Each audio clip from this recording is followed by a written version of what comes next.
Hello, and welcome to another live discussion with the M25's coordinating team, featuring radical ideas you won't hear anywhere else. This month saw one of the worst shipwrecks in Europe in a decade. Up to 700 people drowned, including at least 100 children, when a refugee boat sank off the coast of Greece on June 14th. It's another tragic milestone resulting from the anti-migrant policies of governments like Greece and of the European Union itself. Inhumane policies that were given voice last year by the EU's Foreign Affairs Chief, Josep Borrell. Europe is a beautiful garden, he said, that must be protected from the surrounding jungle that's ready to invade it. Similar tragedies have failed to bring enough public attention to the plight of migrants in the Mediterranean. This time, though, could be different. Survivors and NGOs have accused Greek authorities of playing a role in the deaths. The Greek Coast Guard, they say, watched the boats drift for hours without making any attempt to rescue people and may have then contributed to its capsizing. Tonight, we talk about the latest developments in this crisis and ask who should be held accountable and what needs to change to make sure the senseless loss of innocent lives in the Mediterranean stops once and for all.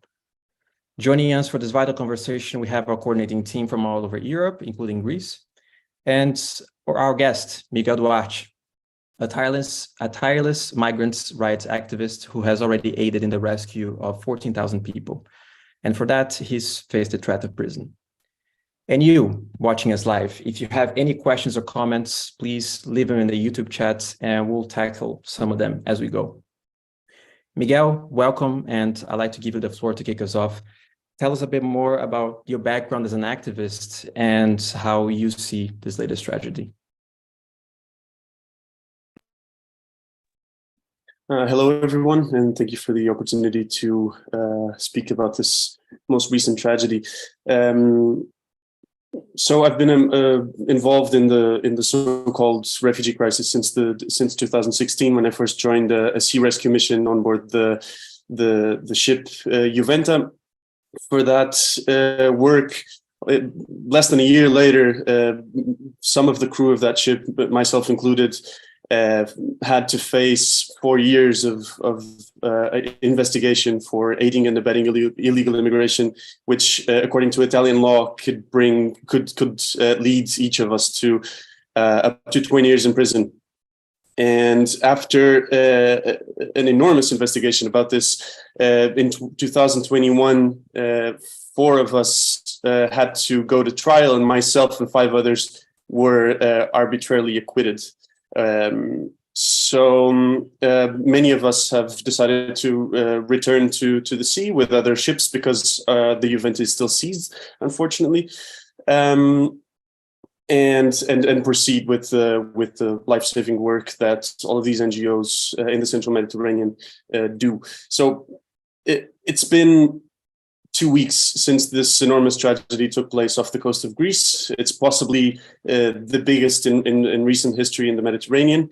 And significantly, just yesterday, the newspaper Le Monde published parts of a Frontex board meeting in which it stated that twice the Greek Coast Guard asked Frontex not to report on the sighting of the boat many hours before the shipwreck took place.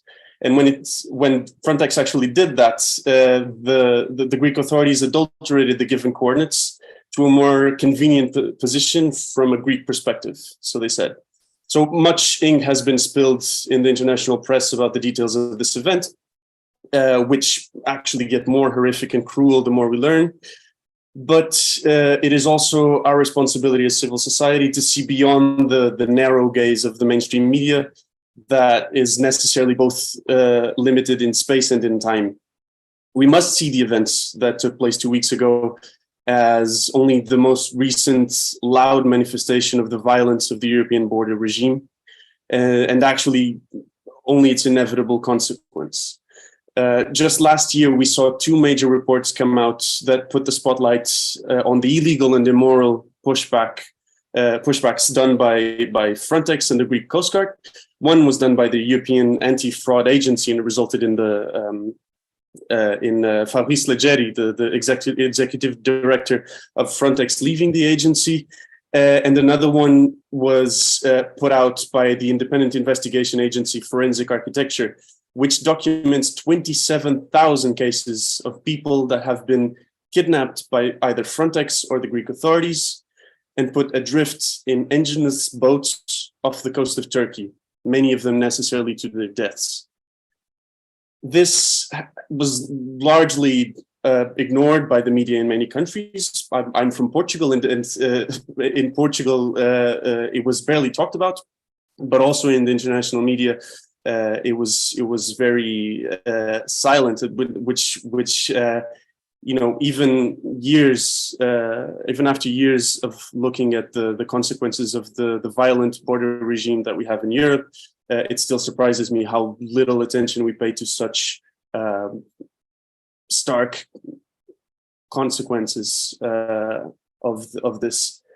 So I'd like to, put this forth for discussion and try to understand, if to see if all of us together can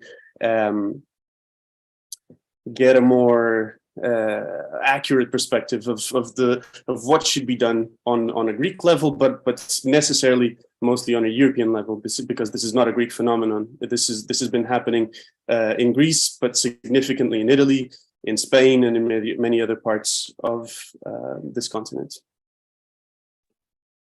Thank you, Miguel. By the way, last year we interviewed Miguel for our YouTube channel, and it was a great, wide-ranging discussion. So if you'd want to watch that, which we highly recommend, the link will be in the YouTube chat. Let's go to Greece now with Yanis. Hello, Lucas. Hello, Miguel. Thanks for your introduction.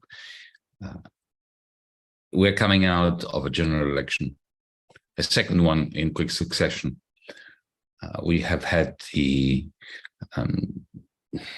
I wouldn't call it tragedy.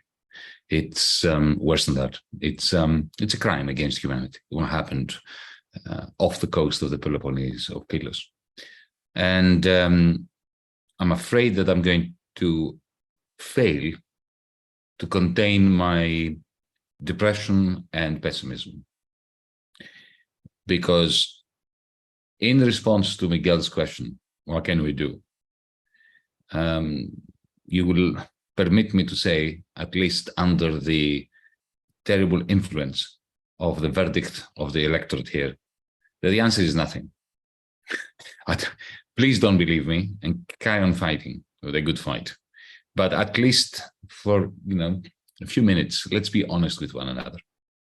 We are facing a European polity that is complicit and absolutely guilty of sustaining the policies that are killing people, that are performing mass murder in the Mediterranean and elsewhere.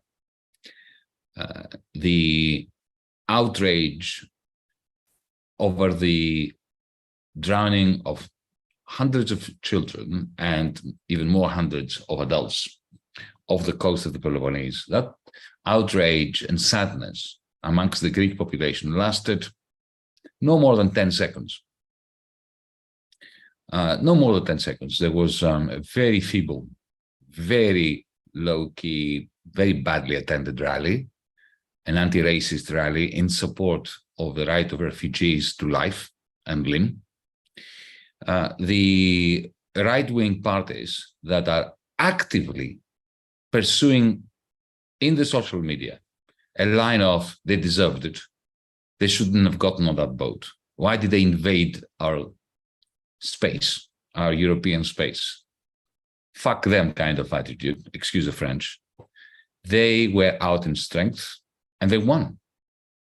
They increased their vote. We have 4 ultra right-wing parties with fascistic tendencies and,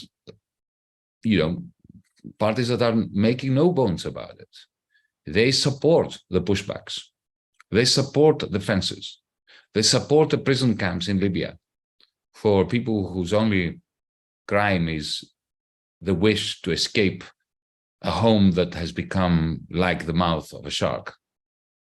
And I'm very much afraid that this is universal across Europe. I don't think there are many places around Europe which could not be described thus.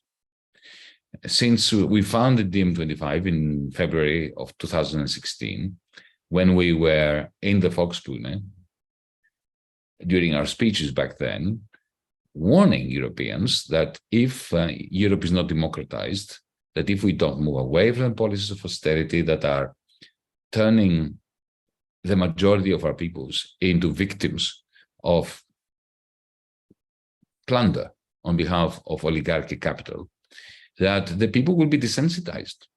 And this desensitization is going to lead to a postmodern version of the 1920s and 1930s, when we know very well that the deepening economic crisis and the deepening unease regarding the capacity of the average family or person to make ends meet is going to very easily turn into an ultra-right-wing racist onslaught.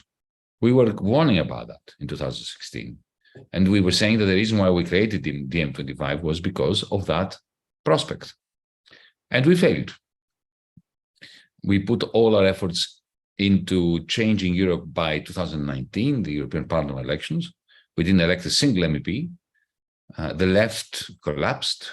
The Greens turned brown or black. Look at the German Greens in government today. Not a peep, not a word about any of this. Not a word about any of this. And the whole of the continent is shifting to the right. And the parties that are, winking at the population saying, okay, well, terrible thing that these people drown, but there is no alternative to allowing them to drown, or no alternative to creating the circumstances for them drowning. Because unless they drown, there are millions back in Africa or Asia, hundreds of millions who are watching to see whether these people will make it to Europe or not. If they see that they make it to Europe, safe and sound, then they will come too. So the message of our establishment of both the liberal center, or if you want the radical center, people like Borrell that you mentioned, Lucas, and the fascists is the same. These people need to be sacrificed. We are going to put on a show of fake crocodile tears when they die. That's what distinguishes the liberal center from the fascists. The liberal center pretends to cry over, the deaths and the drowning of these kids and adults. The fascists don't even shed crocodile tears. That's the only difference. They both think that deaths in the watery grave that is the Mediterranean are the only policy to stop migrants from coming. And they say so. I mean, they were telling me in Parliament, behind closed doors, there has to be death in the Mediterranean to stop them from overrunning us. The white replacement theory is alive and well. It is crap, of course, because, we are an aging continent. We need people. We need millions of people to come in because of our demographics. And you can see that they know that, because when white Christians flock in their millions, like the Ukrainians did, as a result of that other inhuman tragedy, the war in Ukraine, they open the doors, no problem. So it's pure racism. It's white replacement theory. And there is an explicit attempt to use mass death, to weaponize mass death in the Mediterranean, to build taller fences that maximize the number of people who drown in the Mediterranean, because when you build tall fences between Greece and Turkey, then of course they will bypass them with boats, and then they will drown, especially if you push back those boats. We have at least 864 incidents in Greece of pushbacks. They've been well documented. Pushbacks are not only a violation of international law, but it is a direct attempt to get people to drown. If not to drown, to get particularly wet and end up back on the coasts of Asia Minor in a terrible state, so that they can send an SMS back home to Kenya, to Pakistan, to Afghanistan, saying, I didn't make it. in order to deter others from coming. And if they can drown, that's even better, because then the message becomes stronger. Don't come to Europe. Now, that's the reality. We have a duty not to window dress it, not to prettify it. Europe is an ugly continent of stupid populations who vote hands down, who vote enthusiastically and increasingly for misanthropic policies, which are detrimental to the soul of Europeans. It's not even in the interest of Europeans to do this, not only because of the lack of people in this continent and the desertification of the continent, and the fact that we don't have enough labor.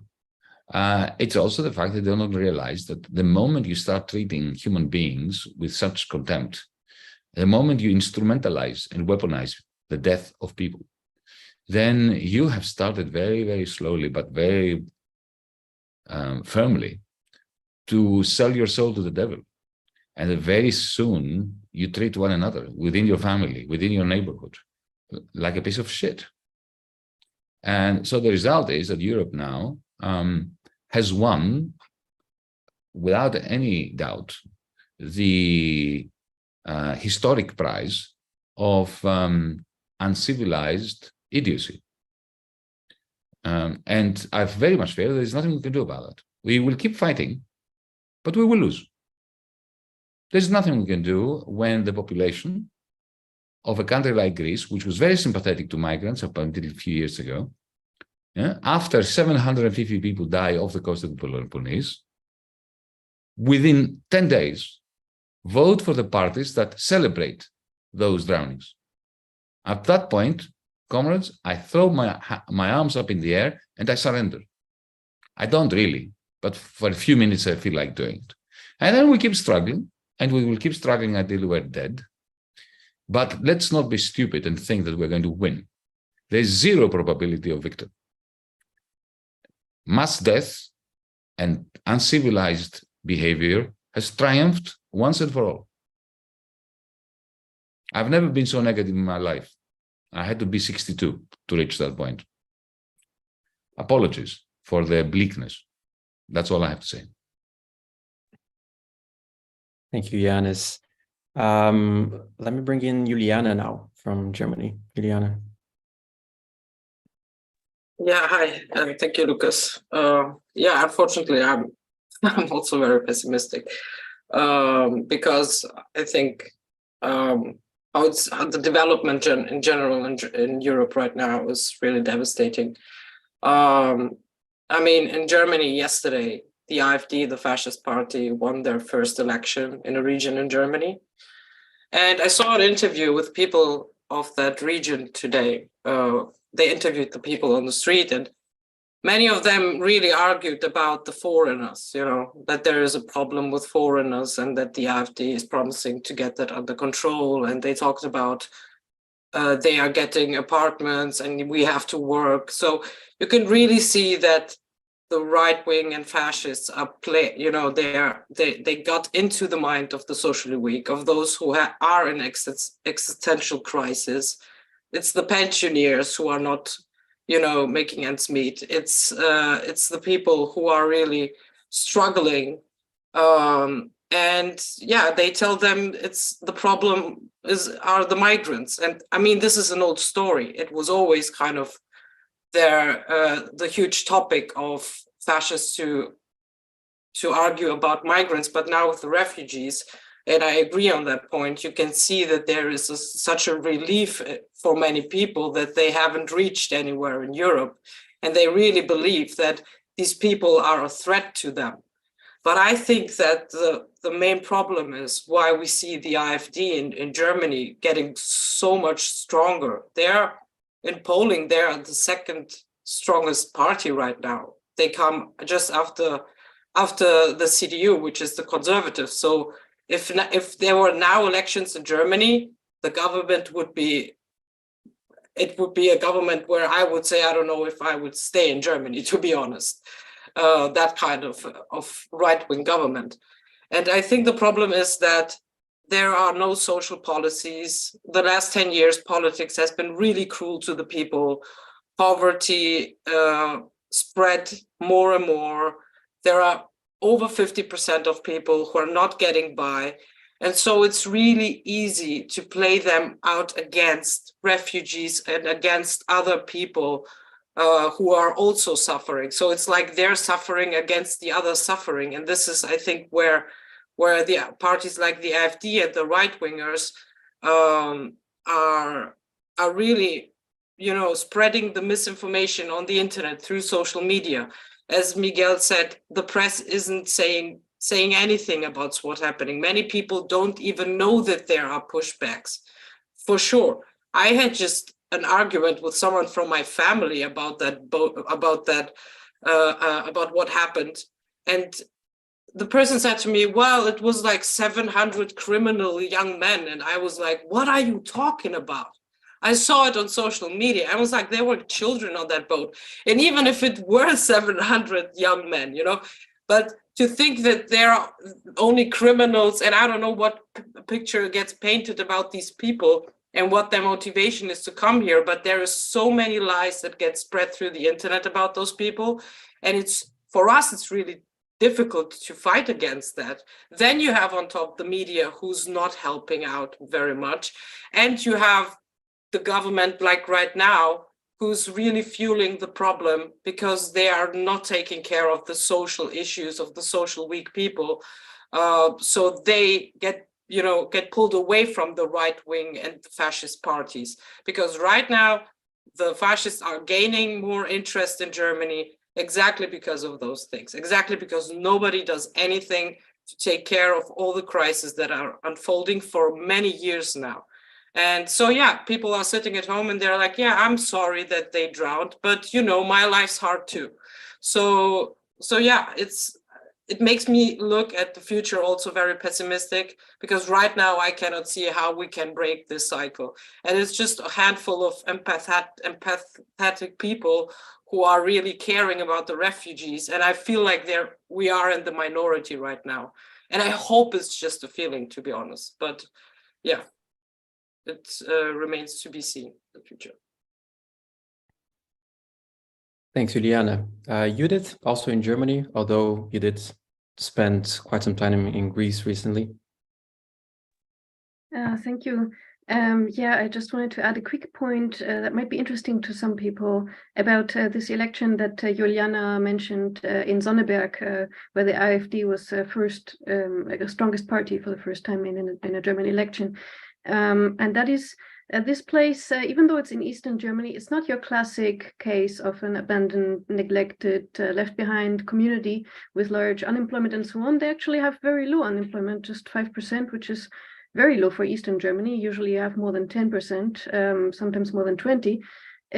So I think that we should not, obviously the CDU's analysis of what went wrong in that area is that there was too much LGBT ideology and climate protection and so on. That's what the CDU tells you. And the leftist parties, of course, saying that it's because of the lack of protection, because of high unemployment and so on. But I think it's a bit too easy to say that it is because of high unemployment, because in this particular city that elected this AfD, they don't have particularly high unemployment, and it's comparatively wealthy compared to the rest of Eastern Germany. And I think this is a part where also the politicians have to take some of their responsibility in manufacturing this kind of conviction among people that there is something deeply wrong with the other, obviously, with the politics, bringing in people into the mainstream parties that are openly xenophobic, giving them a platform, and then it's like Janne said, people are more likely to vote for the original rather than voting for a CDU politician who's xenophobic. They vote directly for the xenophobic parties. But I think that this particular example, Sonneberg, should occupy us a bit longer outside of this Zoom, obviously, to just look at how exactly people there got radicalized, because it's not straightforward. Thanks, Judith. And yeah, that's an extremely good point. And in Germany, on the whole, like Juliana was also saying, it's some very concerning developments. So it's definitely not confined to Greece that we're seeing this. Amir from The Hague, our policy coordinator. Thank you, Lucas. Those sentiments that we just talked about, in Germany, etc., are also, really felt here in the Netherlands. The situation is not necessarily any better. It's a bit further out, if you like, from the front line of what's happening in the Mediterranean. But general public support is waning, unfortunately. Even though Europe is, not really necessarily the largest host of refugees at the moment or in the past few decades. I mean, 76% of the world's refugee population, other people in need of protection, as the UN defines it, are hosted in low and middle income countries. So Europe is really, whatever Europe is hosting still is quite small. Turkey 3.6 million, Iran 3.4 million, Colombia 2.5 million, then you get to Germany 2.1 million, and then Pakistan, and so on and so on. And of course we know that the numbers in Europe increase rapidly given the war in Ukraine. The second issue here, of course, is somebody mentioned on the chat about the UN. The UN is still being a bit more on the toothless side of things, and a lot of the support that the UN is giving is actually on the refugee sort of at the host community level in terms of cash support, if you like, or refugee camps and so on and so forth. But it's had no real action on any initiative, for example, on the pushbacks or on the role that Frontex, which we sometimes think of it as a front for executioners, really, in a sense, what Frontex is doing, allowing this murder to take place. From a policy point of view, and we're going to also share the link now in the chat as well, we go into both what can be done in terms of policy proposals in the short, medium, and long term, not just for the refugee population, but also for host communities who also in some places do need support, as well as the root causes of the refugee crisis, if you will, be it climate change, unfair trade relations, colonialism, and post-colonialism, Western support for dictators, and of course, support for wars and more warmongering. And this is also crucial for us because we see as the war drags on in Ukraine and further militarization of the European Union, this is just going to keep on escalating as we go. So it's important that wherever we are, our activists, like we had now yesterday in Ireland, who were protesting outside the Irish government's consultative forum, which is basically aiming to reduce and remove Irish neutrality. So there's very few bastions left against militarism, and we have to do everything we can to protect it. Thanks, Amir. Miguel, I'd like to bring you back in, and I'm sure you have a lot to respond to from the things that were said here since your introduction. But I'd like to throw another question at you as well, if you don't mind. It seems to me, and I've had this thought before, but the beginning of the discussion only deepens it, that one of the issues that we have here is, by and large, society has lost the capacity, if we ever had it in the first place, which I think we did, but we've lost the capacity to see humanity in those people, those people getting in boats and risking their lives to reach Europe. It seems that quite literally, most people, and that's not a conscious process, but most people, they don't really see these people as human beings at the end of the day. A few weeks ago, before this latest tragedy happened, there was this New York Times investigation that proved with video evidence that pushbacks were happening in Greece, right? I'm sure you saw that and you followed that very closely. And on DiEM25 social media, we helped publicize that because it was so important. And some of the reactions that we got were, it's stuff that I can't really bear to repeat. And it's hard to be shocked by people's reactions on social media these days, but that really did it for me personally, and I'm sure for anyone who had the misfortune of seeing them.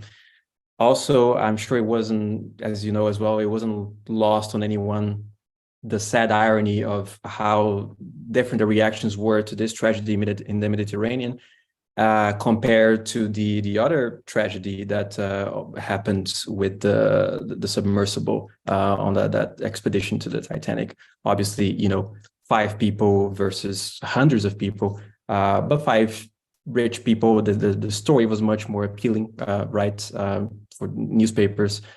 So that was also, it's helped drive on the point that we've lost the capacity to really connect with these people on a human level. Now, you're someone who you have helped rescue these people. You have looked into their eyes over and over again. How do we help society recover that sense? Do you have any insights on this?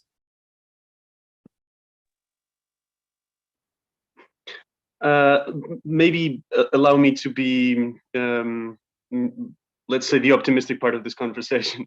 I do understand the pessimism, that I really do, and I've seen a lot of this tragedy, a lot of this European catastrophe unfold before my eyes. So I really do understand pessimism. Believe me, when we talk about migration in Europe. However, having had the privilege of being part of the movement for migrants' rights for quite a few years now, let me tell you that the movement has never been stronger in terms of numbers and will to change things. I joined back in 2016 when the crews were completely amateur. Like, we didn't, but to be 100% honest with you, we didn't know what we were doing there. And between then and now, so much changed. Of course, there was criminalization. I myself was under investigation for 4 years. A lot of us, our case was just the first. It was not the only one, right? So every single NGO that was active in the Central Mediterranean at some point got in trouble with the law, with preposterous claims of human trafficking and aiding illegal immigration. Every single crew got accusations of this sort, and despite all of that, despite all of those efforts, we've never had as many ships in the Central Mediterranean as we do now. So you see, there is a lot to be pessimistic about, for sure. The government in Italy at the moment, although let's not put all of the blame in the far right, because the center left in Europe has a lot to there's a lot to be said about them. I think that they've done a lot more to erode human rights in Italy than the far right ever could, although they certainly would if they could. I find hope there because it costs a lot of money and it costs a lot of effort to put one of these ships on the Mediterranean, and it literally takes thousands upon thousands of people every year contributing to this, not only monetarily, but with their ideas, with their efforts, with their talks to spread the word, with conversations with their hopeless conversations with politicians, with their interviews in the media. There's so many hours of work put into this that it's not only the people you see, stretching their arms to get somebody out of the water. It's the thousands and thousands of Europeans, and not only that stand behind those people. And to be honest, my perspective from the front line is that, of course, criminalization has never been stronger, and the fascism hasn't been as strong as it is now in Europe for many years, decades even. However, the response is also very strong, and it's from my perspective, it's also never been stronger. So I'd say let's have hope in that as a way to change things, because it's only through social movements and the strength of social movements that we've ever been able to have any change. Now, just to add something to Yanis' perspective, which was very interesting on the reasons and the consequences for the construction of this European border regime. I would also like to add that it's not just deterrence, I think, that is the cause or the main goal of all of the deaths in the Mediterranean and in other borders in Europe. It's also the fact that the more we criminalize migration, the more we create laws that make these people appear as illegal human beings, if there ever was such a thing, the more we justify taking away their rights. And I think this really plays into the erosion of labor rights in the whole wide Europe. In Portugal, which is a very small country comparatively to the rest of Europe, we have 10 million inhabitants and 300,000 people that are working, that are migrants, and they're working and paying taxes and social security, but have no access to citizenship because they are not living regularly in Portugal, right? So, and this is the case in so many countries in Europe, and I think very significantly, it was also pretty much ignored by most of the international media, but very significantly in the beginning of the global pandemic, lots of countries in Europe closed their borders, and at some point in the beginning of the first summer of pandemic, the Italian government, or at first the Italian agriculturists started saying that they had entire fields that would never be picked, of fruit and vegetables that would never be picked and would just go to waste because they didn't have the seasonal workers that would usually come from Eastern Europe. So what does the government immediately do? They emit regularity, so regular status, temporary, for 200,000 migrants in one go. They just sign it off, just like that, right? So I do think that the establishment and even the far right know that we need these people, but they prefer them without rights.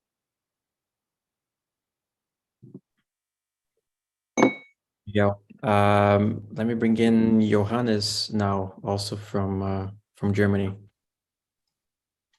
Thank you. I wanted to add one point about what you just asked Miguel before about how is that even possible, all the hate that you can see on social media, but also in some of the interviews that Juliana mentioned, and also in the voting of people that Yanis referred to recently in Greece, but as we see in the polls and voting in all over Europe. And that is I think one main reason for this, and I will follow up with an example from Germany, is the dehumanization of these people.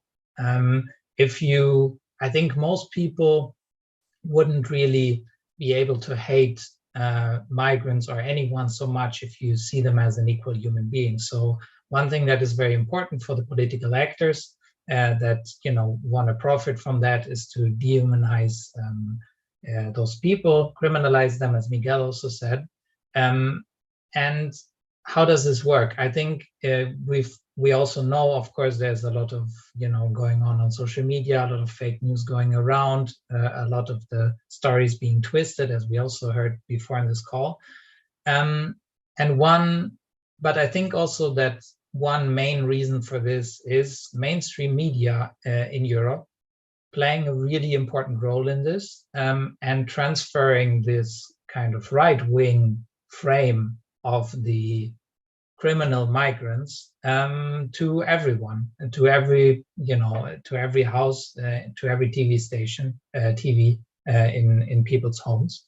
And you can, for example, look at it in Germany, where the migrants coming in 2015 after the Syria war were always portrayed as a big wave, and there was a big fuss about there were some problems with, of course, taking so many people in, that you should rightfully talk about, but then also, every case of one of those many people actually having a criminal act or something else getting blown completely out of proportion in media. And this 2015 wave, as the main frame also was, is still looked back in a lot of also the mainstream media as this, really, but there were problems in 2015, and this kind of stays in the collective, writing and saying in all TV stations. And now we had the war in Ukraine, and we also had a lot of refugees, especially last year, and we were rightfully taking everyone.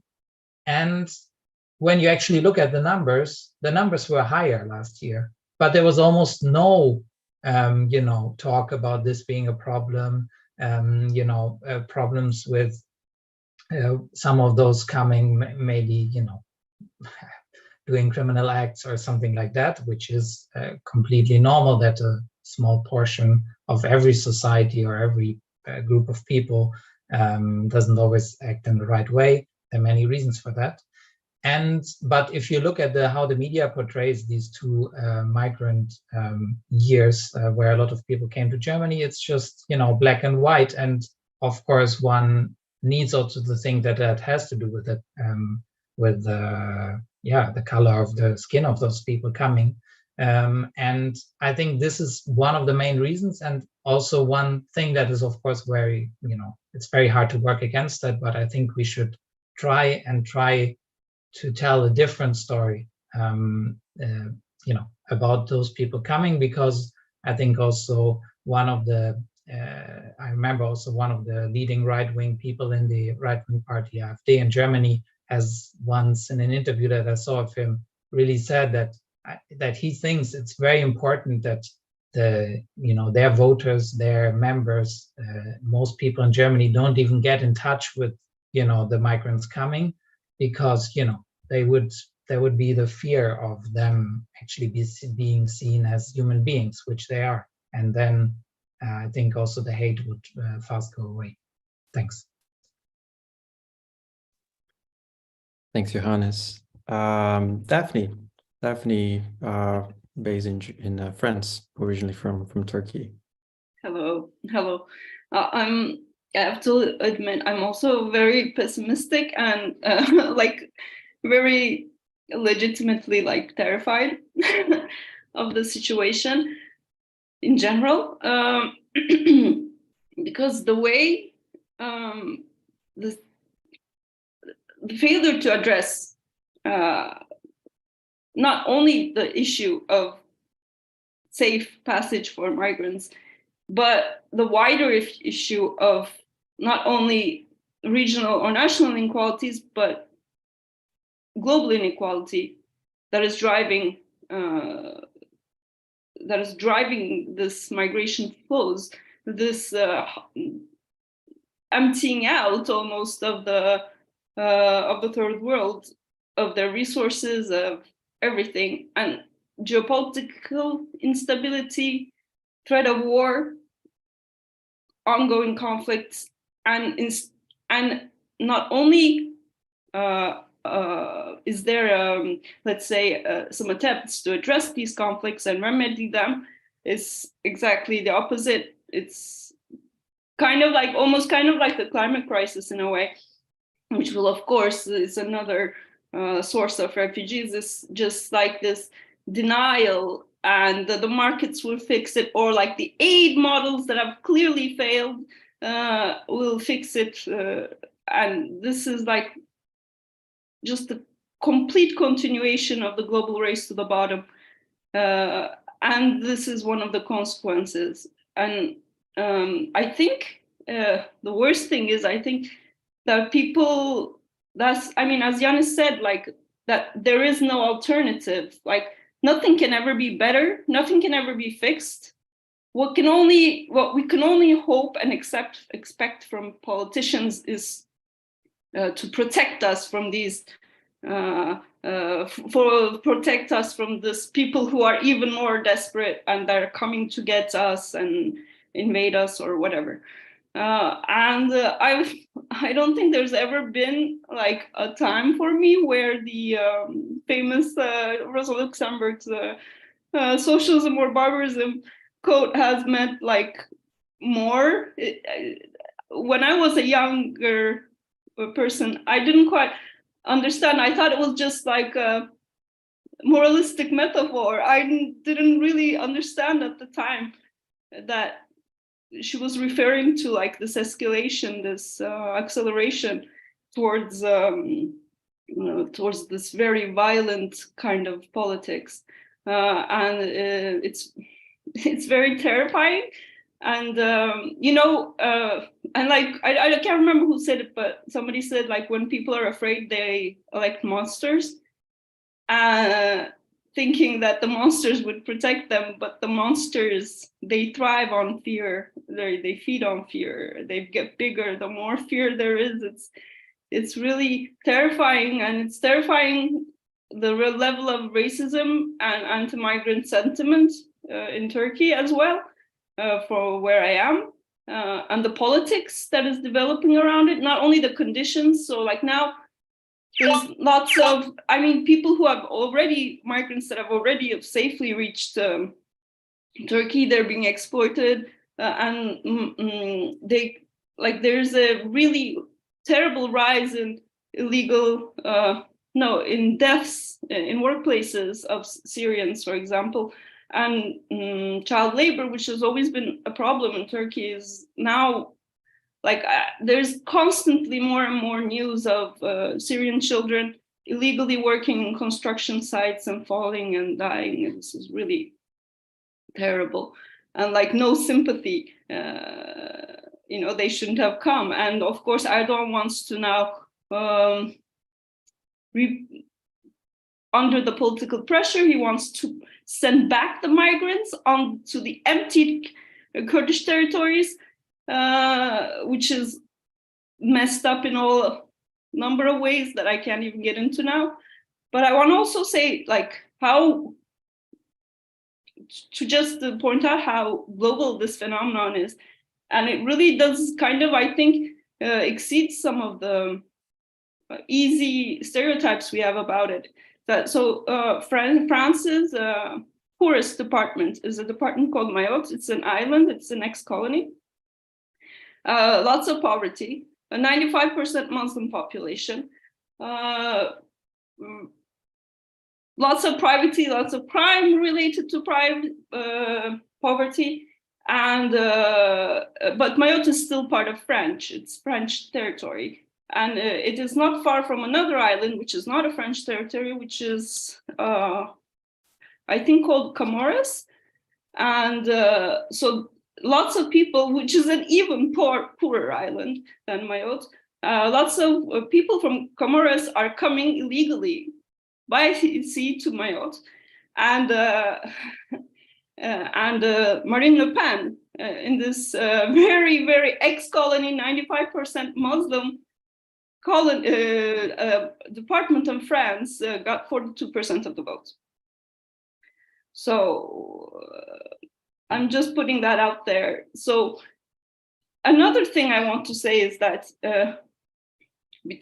like migrants, next to migrants fleeing, there's another issue of brain drain, which is like more desired immigration by the West, right? Oh, we want the qualified. We don't want like the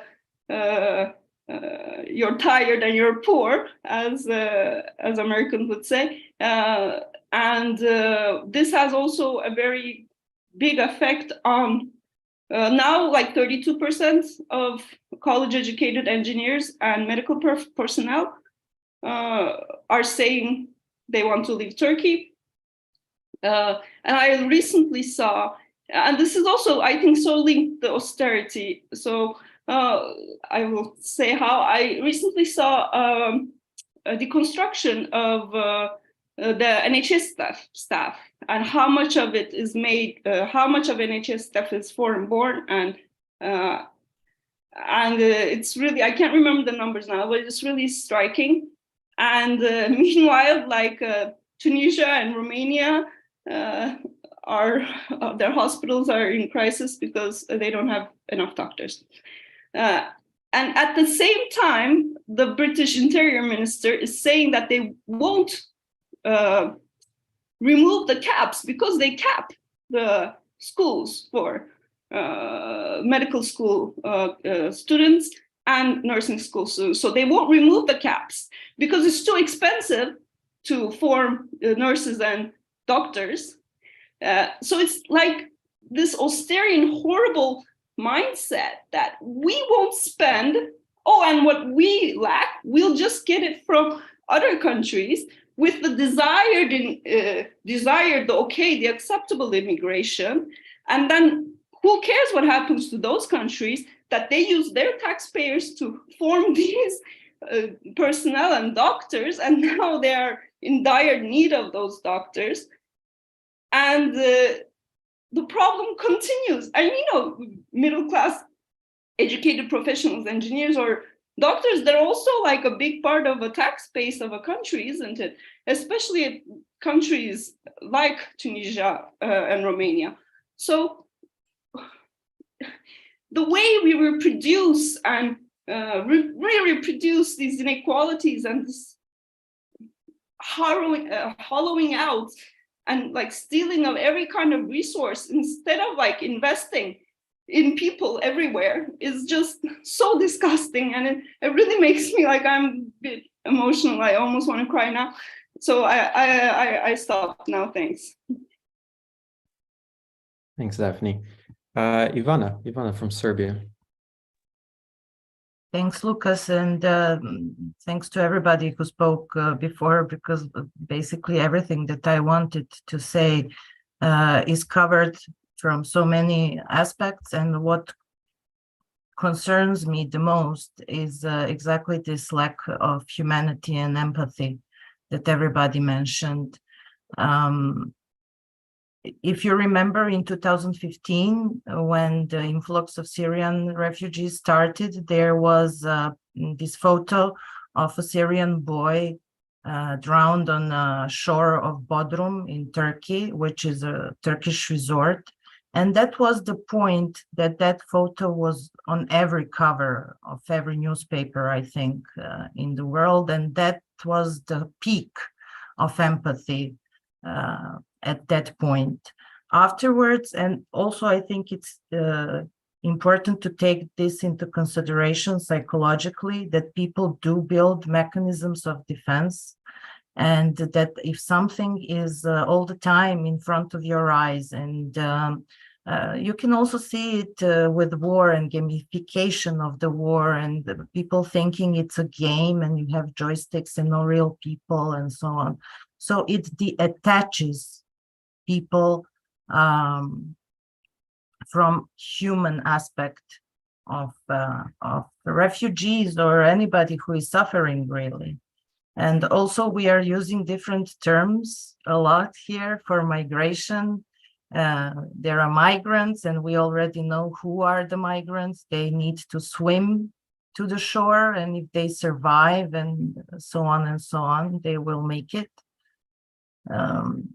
There is this Eastern European migration, which is a cheap labor force, and half of Europe would collapse economically, as Miguel said, if there is nobody to pick the crops and so on.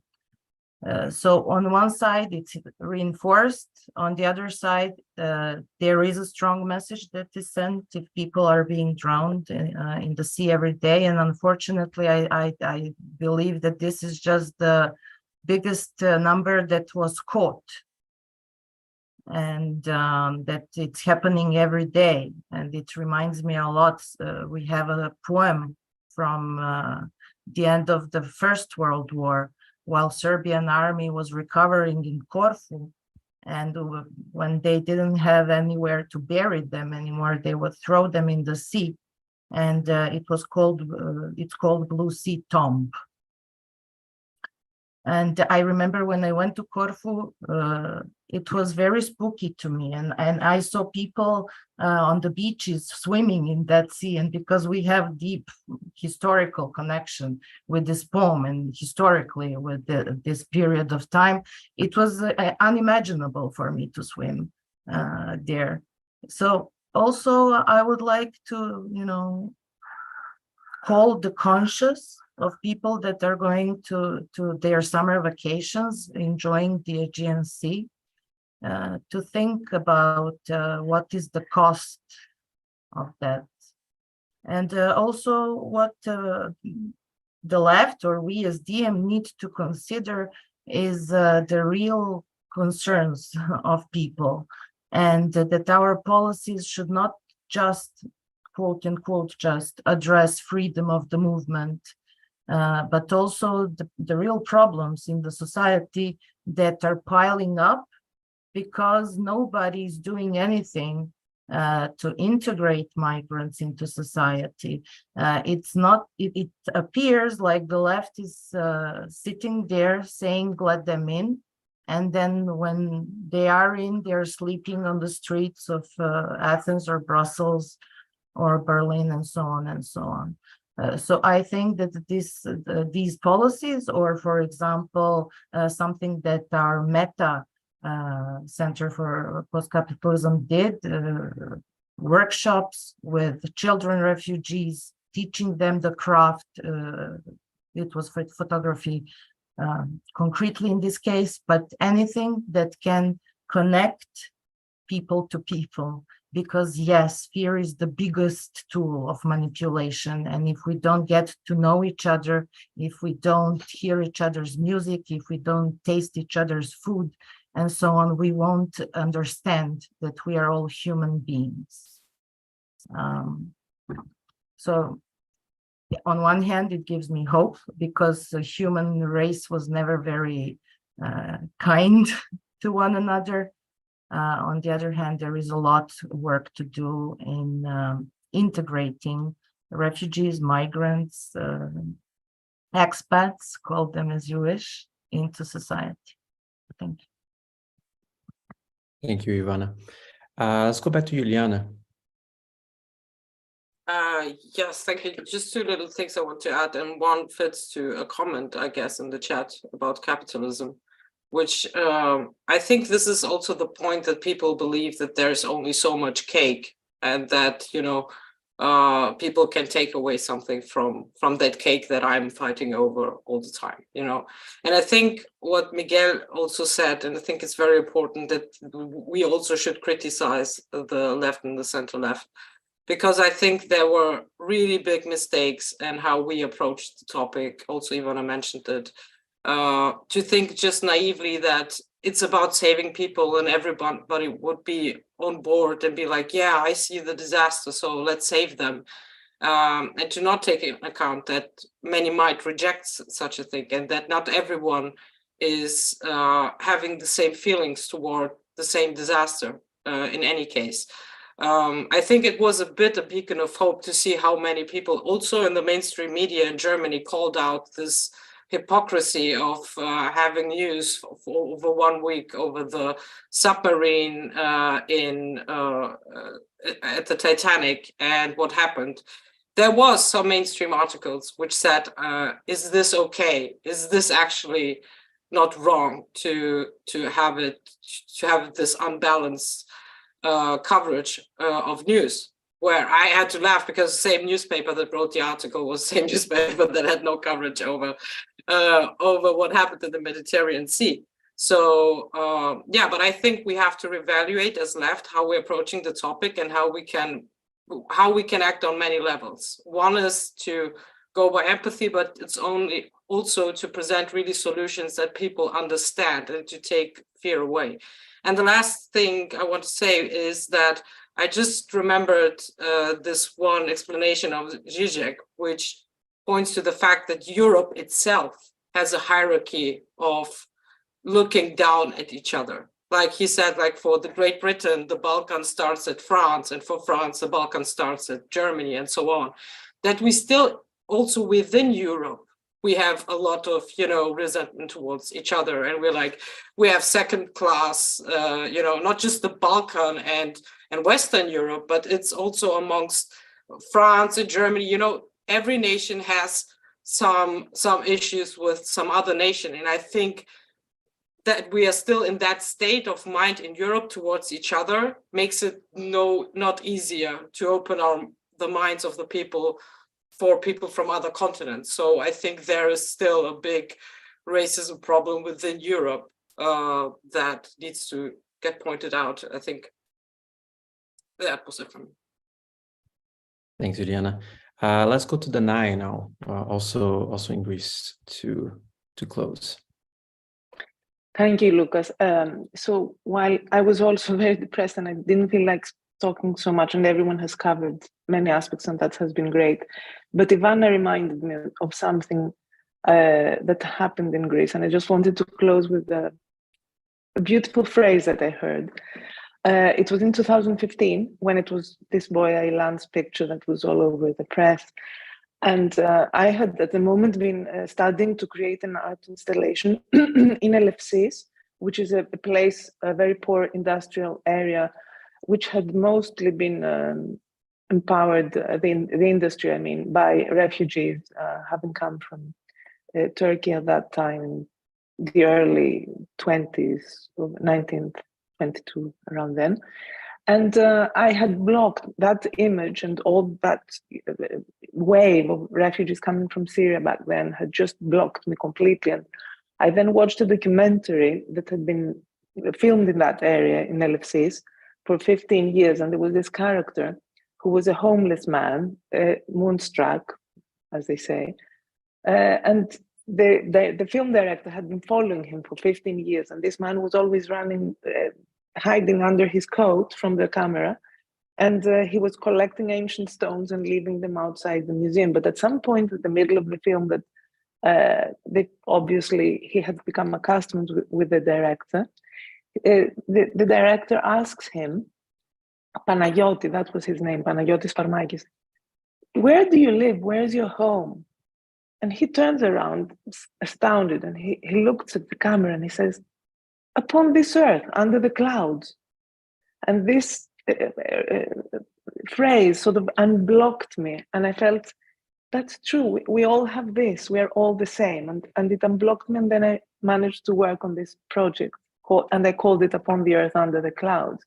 So I just wanted to finish with this phrase. I found it so moving, and thank you for giving me the space to say that.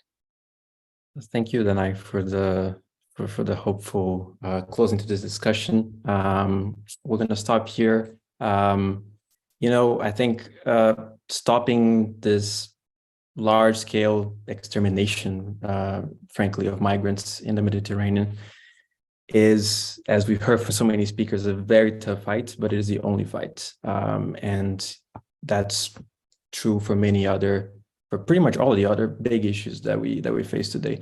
If you would like to join an organization that doesn't shy away from those big fights, no matter the odds, then please join DiEM25. The link will be in the chat. It's diem25.org/join. Please also donate. We're completely powered by small donations by common people like you watching us. And if you're not already, please subscribe to our channel and turn on your notifications to make sure that you don't miss any of our upcoming videos.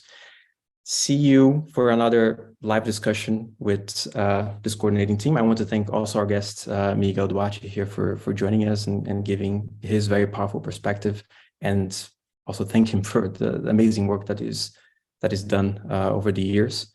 And we'll see you 2 weeks from now